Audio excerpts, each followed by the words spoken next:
Hello दोस्तों, राधे राधे। कैसे हो आप सब? आशा करती हूँ आप सभी अच्छे होंगे। स्वागत है आपका फिर से एक नए ब्लॉग में। तो ये है 13 अक्टूबर का ब्लॉग। शाम के बजे 3:30।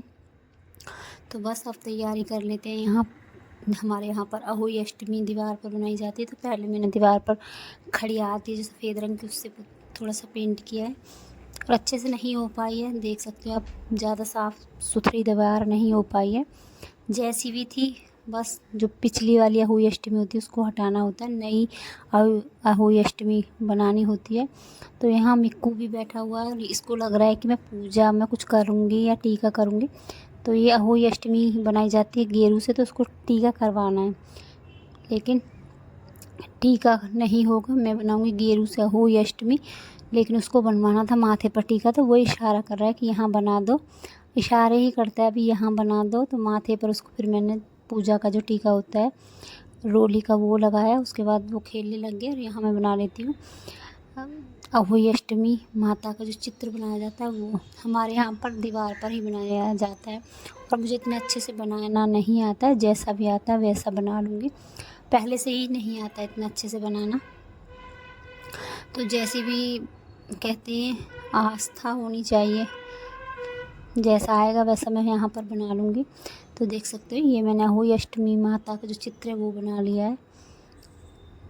तो माता का तो चित्र मैंने बना दिया है और तब तक वो सूखता रहेगा, क्योंकि दीवार अभी हल्की हल्की गीली थी। खड़िया की पुताई की थी मैंने। तो पुताई करने के बाद गेरू से ही बनाया जाता है। हमारे यहाँ पर गेरू से बनाया जाता है। कई जगह पर अहोई अष्टमी का कैलेंडर आता है, उससे पूजा होती है, लेकिन हमारे यहाँ पर ऐसे ही बनाया जाता है। तो बस बना दिया। और यहाँ मैंने ये सूट निकाल कर साड़ी बांध ली है। और कहते हैं पूजा में नीली साड़ी नहीं बांधी जाती, तो जब मैं पूजा करूँगी तब मैं ये साड़ी बदल दूँगी। फ़िलहाल आप देख सकते हो इसमें गुलाबी रंग भी है, गोल्डन भी है। पूरी नीला कलर नहीं, पूरी नीली साड़ी नहीं है ये। तो बस खाना बना लेते हैं, तैयार होकर थोड़ा सा अच्छा लगता है। तो अहोई अष्टमी है, ये भी करवा चौथ की तरह ही रखा जाता है व्रत। तो यहाँ मैंने तैयारी शुरू कर दी है। आलू गोभी की सब्ज़ी बनाऊँगी, फ्राई आलू गोभी की सब्ज़ी रहेगी। देख सकते हो, आलू को फ्राई कर लिया और यहाँ गोभी को पहले डाला था गर्म पानी में, नमक डालकर कुछ देर नमक डालकर इसको मैंने उबाला है। क्योंकि इसके अंदर जो बहुत छोटे छोटे कीड़े होते हैं जो हमको नज़र नहीं आते, वो रह जाते हैं। तो अगर आप नमक डाल कर रख दो तो वो कीड़े मर जाते। तो आधा घंटे के लिए मैंने ये रख दिए। बहुत देर बाद ये ब्लॉग बनाया। तब तक मैंने आलू छीले, उसके बाद आलू को तला और जो बीच में छोटे मोटे काम थे वो कर लिए। छोटे छोटे कामों की तो कोई गिनती नहीं, कितने सारे और दिखाई दे जाते। गैस साफ़ की। तो बस अब यहाँ मैंने अपने आलू तल दिए। तो आलू तलने के बाद ये गोभी को भी तल लेती हूँ और उसके बाद बनाऊँगी फ्राई गोभी आलू की सब्ज़ी, सिंपल, बिना प्याज लहसुन की। क्योंकि प्याज लहसुन तो इस समय नहीं पड़ रहा है। परी ने इस समय लहसुन प्याज चावल ये सब छोड़ दिए हैं, तो उसकी वजह से नहीं बना पा रही हूँ मैं। जैसा वो खाती है वैसा ही सब खाते हैं। अगर कभी इमरजेंसी में बनाना भी पड़े, या मतलब लगता है कि कुछ प्याज का खाना है, तो पहले उसकी सब्ज़ी बना देते हैं, उसके बाद अलग से फ्राई कर लेते हैं।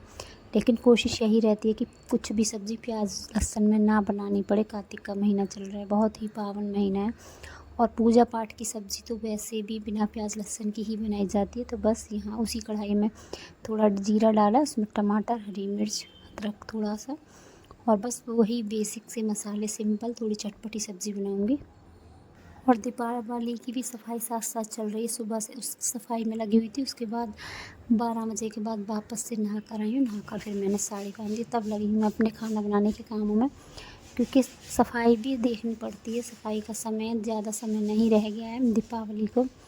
तो सफाई लगातार चल रही है अभी। यहाँ देख सकते हो आप, सब्ज़ी मेरी बनकर तैयार हो गई। एक तरफ मैंने हलवा बना लिया पूजा के लिए। तो हलवे से ही पूजा होती है। तो यहाँ हलवा बना लिया है। अपने अपने तरीके, कई जगह पुए बनाए जाते हैं, पुआ से पूजा होती है। कई जगह हलवा पूड़ी इन सब का भोग लगता है। और सबका मतलब अपना अपना अलग अलग तरीका है पूजा करने का। तो बस जो बर्तन थे वो साफ़ किए, बीच में जाकर गैस साफ़ की, सब्ज़ी बन गई, हलवा बन गया। एक तरफ कढ़ाई रख दी है। कढ़ाई तब जब तक गर्म हुई तब तक जितने भी बर्तन रखे हुए थे वो साफ़ किए, फटाफट झाड़ू भी लगा दी। और बीच बीच में जो पूजा की तैयारी है उसको भी देखती जा रही हूँ। तो बस फटाफट यहाँ लोई बना लेती हूँ, फटाफट बना लेती हूँ मैं यहाँ पर पूड़ियाँ। और साड़ी इतनी हल्की थी, कहते हैं नई साड़ी ही पहनकर पूजा की जाती है। कोई भी पूजा हो, अहोई अष्टमी की हो या करवा चौथ की, नई साड़ी में ही की जाती है। अगर नई ना हो तो आप पहन सकते हो, लेकिन मेरे पास ये साड़ी बिल्कुल नई रखी हुई थी, देख सकते हो आप। तो नई की वजह से मैंने ये नीला कलर पहना है। आप देख सकते हो इसमें कुछ गुलाबी है, कुछ गोल्डन है, पूरी नीली तो नहीं है। लेकिन मैं इसको पहनकर पूजा नहीं करूँगी, पूजा के समय मैं दूसरी साड़ी बांध लूँगी। तो बस पूजा की तैयारी करूँगी यहाँ पर। तो फटाफट बना लेती हूँ पहले पूड़ियाँ।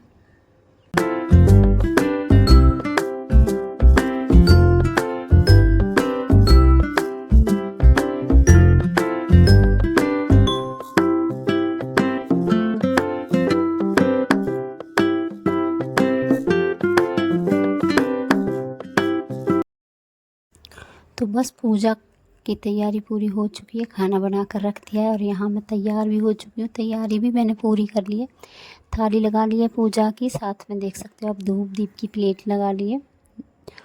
और अहोई माता के आगे बैठकर ही पूजा की जाएगी। पहले दिया बाहर लगाया था तुलसी में गेट पर, उसके बाद मंदिर में, और अब कर लेती हूँ मैं यहाँ पूजा। तो फूल धूप दीप ले लिया, और साथ में अनाज रखते हैं थोड़ा सा, क्योंकि कोई भी पूजा होती है उसमें अनाज का बहुत बड़ा महत्व होता है। तो अनाज रख लिया है। और कैलेंडर पर करते हैं तो चौकी पर करते हैं, लेकिन जब दीवार पर करते हैं तो चौकी की इतनी ज़्यादा ज़रूरत नहीं रहती है। तो बस यहाँ पूजा का कलश रख लिया है, उसको कलावा बांध दिया। सबसे पहले माँ को रोली लगाऊंगी, रोली का टीका लगाया है, मांग में रोली लगाई है। और यहाँ वस्त्र स्वरूप कलावा पहना दिया है, धूप दीप फूल सब चढ़ा दिए। उसके बाद ये साड़ी रखी हुई है, इससे झाँपते हैं, मतलब कि इससे माता को उड़ाते हैं। हमारे यहाँ झाँपना कहते हैं, अहोई झाँपना। तो ये जो साड़ी मैं लाई हूँ, सास होती तो सास को दी जाती है, जेठानी होती तो उनको दी जाती है। तो मैं अपनी जेठानी को ही दूँगी, बड़ी दीदी को। तो यहाँ अहोई माता को झाँपा जाता है इस साड़ी से। और ये संतान की लंबी आयु के लिए व्रत रखा जाता है। हर माह के दिन जैसे करवा चौथ का व्रत रखा जाता है, वैसे ही ये व्रत रखा जाता है। करवा चौथ पर चाँद देखकर व्रत खोला जाता है, और इस व्रत में तारे को देखकर व्रत खोला जाता है। तो बस कर लेते हैं पूजा, और जैसा भी भक्ति भाव आता है वो मैं कर लेती हूँ, क्योंकि हमारे यहाँ पर सिंपल तरीके से ही सारी पूजाएं होती हैं, ज़्यादा कुछ नहीं। और ना ही हमारे यहाँ पर कहानी होती है, लेकिन मैं कहानी मोबाइल के ज़रिए सुन लेती हूँ। ये नहीं कि मैं नहीं सुनती, मैं मोबाइल के ज़रिए कहानी सुन लेती हूँ, क्योंकि जब तक कहानी ना हो, कथा ना हो, तब तक क्या सार पूजा का, तब तक पता ही नहीं चलता है क्या है पूजा में, क्या कहा गया है पूजा में। तो बस कहानी सुनने के बाद अब कर लिए मैंने यहाँ पूजा। और कहानी सुनी थी मैंने 4:30 बजे के आसपास, जब मेरी अहोई माता पूरी बन गई थी, उसके बाद मैंने कहानी सुनी थी। और ये बहुत ही अच्छी कहानी है। इस दिन ना तो कोई मिट्टी का काम होता है, ना मिट्टी की खुदाई की जाती है, ना ही मिट्टी से कुछ किया जाता है। मतलब मिट्टी का तो हम कुछ भी काम नहीं कर सकते हैं। तो काम तो करने होते हैं, घर के कामों से मुँह भी नहीं मोड़ा जाता है, लेकिन जो काम नहीं किए जाते हैं वो नहीं ही किए जाते। जो हो सकते हैं वो जितना हो सके उस दिन, व्रत वाले दिन, ऐसे काम कुछ ना करें कि मिट्टी खोदनी पड़े या कोई चीज़ लगानी पड़े। तो बस जो पकवान बनाया था उसको माँ का भोग लगा दिया, माता को भोग लगा दिया, और इसको मंसना कहते हैं। तो ये सब मंस दिया। उसके बाद बच्चों को कलावा बांध देती हूँ, टीका कर देती हूँ। और दोनों बच्चों के लिए ही, देखो हर माँ अपने संतान के लिए व्रत रखती है, तो मैंने भी अपने बच्चों के लिए व्रत रखा है। बेटी बेटा से कोई फ़र्क नहीं पड़ता, संतान होनी चाहिए तो कुछ भी हो, क्योंकि ये व्रत संतान के लिए रखा जाता है। इसमें ये नहीं लिखा गया है कि बेटी के लिए रखा जाएगा या बेटे के लिए। तो बस दोनों बच्चों को यहाँ टीका लगा दिया, कलावा बांध दिया, और तारे भी निकल चुके हैं। समय बहुत हो चुका है, 7:30 7:15 के आसपास समय हो चुका है। तो बस यहाँ मेरी पूजा हो चुकी है। इस जो मैंने कलश में पानी रखा था उसको चारों तरफ घुमाने के बाद मंसना बोलते हैं हमारे यहाँ, ये मंस दिया है। ये दूँगी मैं दीदी के यहाँ जाकर अभी। तो पहले दे देती हूँ तारे में अर्घ, क्योंकि तारा निकल चुकी है और प्यास लगी है बहुत तेज़। तो बस बच्चों के हाथों से पीऊँगी यहाँ मैं जल। तो तारे तो काफ़ी देर पहले निकल चुके थे। जैसे ही दिन चुकता है तो अब तारे हमको दिखाई देने लगते हैं, लेकिन समय लग गया मुझे पूजा करने में, तैयारी करने में थोड़ा बहुत समय लग ही जाता है। तो यहाँ 7:30 लगभग बज चुके हैं और तारे तो खूब ढेरों निकल चुके हैं। तो बस यहाँ धूप दीप कर दिए, तारे की भी जल चढ़ा दिया है। दोनों बच्चों ने यहाँ जल भी पिला दिया है। यहाँ मेरा व्रत पूर्ण होता है और अब चलते हैं दीदी के यहाँ। व्रत खोलने के बाद ही दीदी के यहाँ गई थी क्योंकि प्यास लगी थी बहुत तेज़। तो बस अब चलते हैं दीदी के घर।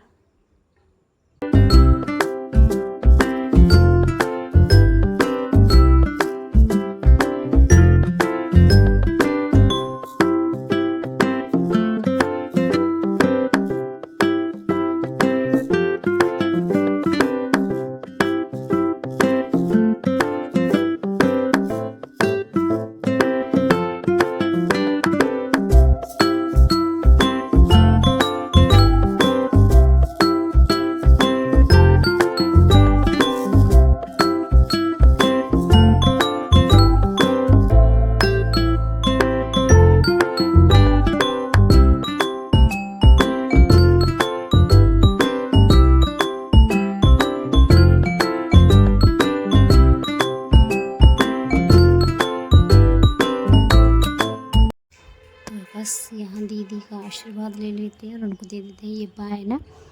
और बायना देने के बाद 2-4 मिनट में यहाँ बैठी, उसके बाद चली गई थी चाची के घर पर। चाची के यहाँ पैर छू कर आए, आशीर्वाद लेकर आए, क्योंकि उनका भी आशीर्वाद ज़रूरी है, वो भी बुज़ुर्ग है।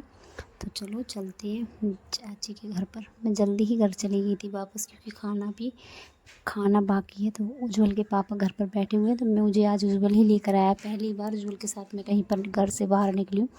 बाइक चला लेता है, लेकिन आज तक उसके हाथ में बाइक देने के बाद हम कोई भी उसके साथ नहीं बैठता है। लेकिन इतनी उम्मीद नहीं थी कि वो मुझे यहाँ तक लेकर आ जाएगा। तो बस उज्ज्वल यहाँ लेकर आ गया मुझे। तो बस यहाँ 5-10 मिनट बैठ लिए थे चाची के पास और 2-4 मिनट बातें की, बैठे मिले जुले, क्योंकि किसी के पास इतने समय नहीं है कि कोई किसी के पास बैठ सके। तीज त्योहार ही एक ऐसा समय होता है कि हर कोई हर किसी के पास आ जाता है, चला जाता है। उसके बाद घर आ गई थी। उसके बाद मुझे मिला है सरप्राइज़, क्योंकि बच्चों ने मेरे लिए क्या लेकर आए थे वो मुझे भी नहीं मालूम है। कुछ पैसे तो ले रहे थे लगातार, लेकिन पॉकेट मनी बचा बचा कर ये मेरे लिए इतना सुंदर गिफ्ट लाएंगे ये मैंने नहीं सोचा था। दोनों बच्चे मिलकर ये देखो मेरे लिए क्या लेकर आए। ये लेकर आए हैं बड़े ही सुंदर प्यारे से कंगन। तो चलो आज का ब्लॉग अब यहीं पर समाप्त करते हैं। मिलते हैं अब अगले ब्लॉग में। अच्छा लगे तो लाइक सब्सक्राइब कमेंट ज़रूर करना। अब चलो आप सभी के साथ खाते मिलकर खाना।